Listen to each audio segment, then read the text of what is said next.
Okay, now that we made the database, we're going to go ahead and make the Flask application. So I'm going to right-click the dog app that I made. I made a folder here. There's nothing in it. And I'm going to open it in Integrated Terminal. Close this other one. So now we are automatically navigated.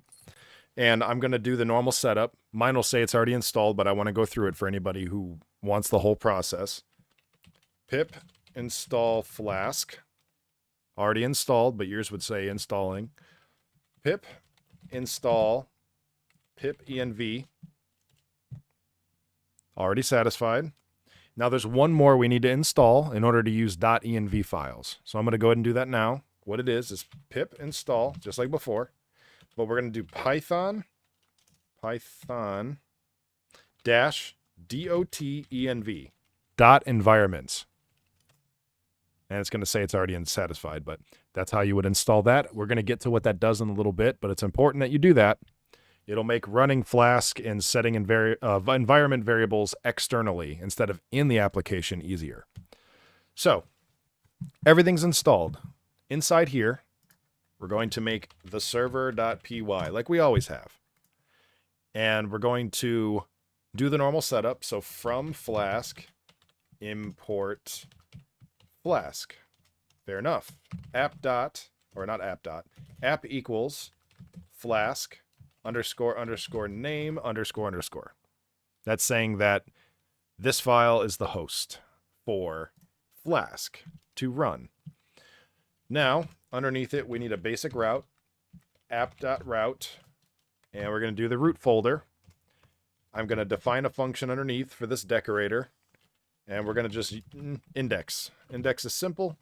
Now we also need to import render template.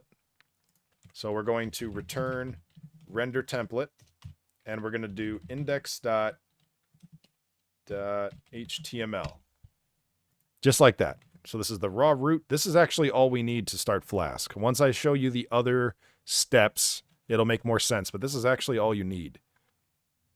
So like before, since we're doing templates, we're going to need the template folder. Templates. Inside will be our index.html. There's that. I'm going to move this over. In here, we're going to do our basic setup. Since we're using a dogs database, I'm going to just put dogs. Hello from dogs.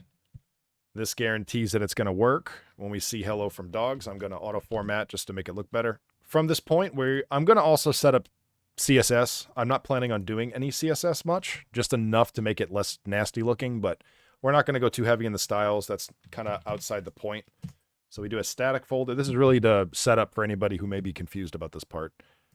CSS folder inside of static, and then in the CSS folder, I like to name them the same as the file they're associated with. So in this case, it looks like that didn't get dragged on the right folder. Interesting. It's okay. We'll just do it the old school way. Oh, no, it is in the CSS. It didn't look like it was. Okay. Well, CSS. Right. Let's link it. So we're going to do a link tag like that. We're going to do Gingis syntax URL4. Okay. Since we're using a server environment, URL4 is necessary in order for Flask to store this file path so that when it loads this file dynamically, it knows what style sheet to associate it with.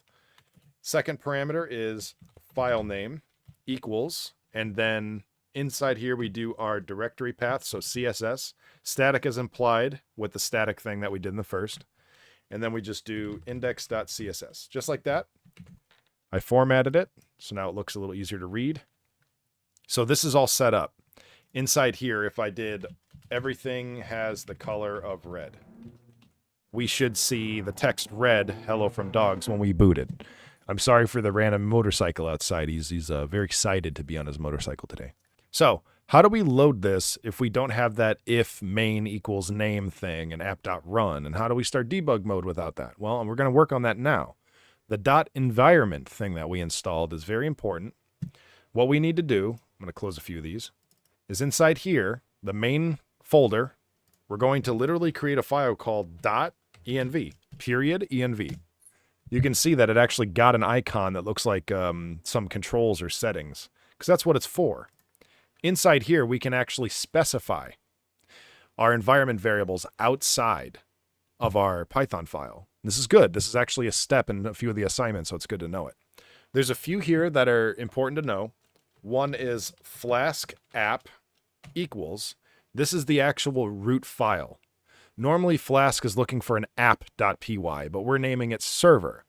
So server.py. We're going to reroute it to that. Now, we also want to turn on debug mode, otherwise auto refresh won't work. If we refresh the app, it won't update with what we change. We'd have to turn it off and turn it back on. That's annoying. So that environment variable is called Flask debug, and it takes an integer, 1 meaning on, 0 meaning off. So we're going to do Flask debug equals 1. Now there's one more I want to do, which is secret key.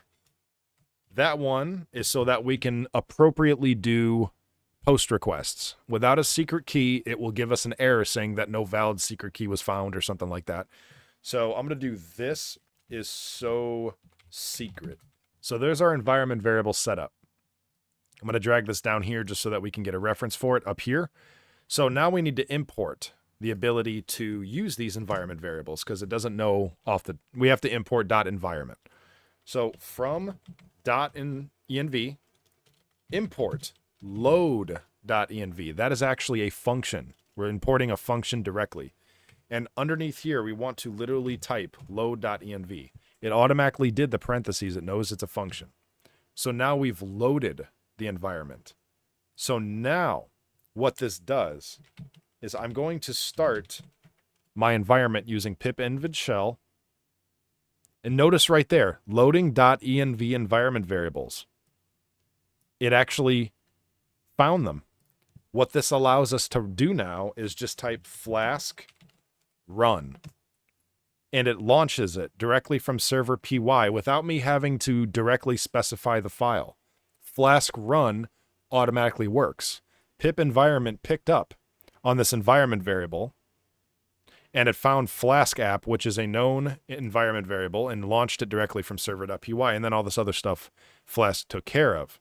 So now we have debug mode on, so we know that this worked. We don't have debug equals true in here, so we've just proved that this is working. As for the secret key, I'll show you how to check if that's working in a second. So if we go to our link, open in another window, we can see hello from dogs in bright red, meaning our CSS was linked and our server file is working. If I change this from hello from dogs USA, right? We can check if debug is working by refreshing. It did. So we've effectively started up our Flask app in our basic environment. We have everything set up. We have an environment file working where we can now specify the root file to load. We've turned on debug mode in this environment variable file, and we've also set up a secret key. So before we head out, I want to show how to check if the secret key is working and also assign a secret key to our server.py. There's something else we need to import. We need to import OS. Okay? I don't know if that actually stands for operating system. I didn't really look it up.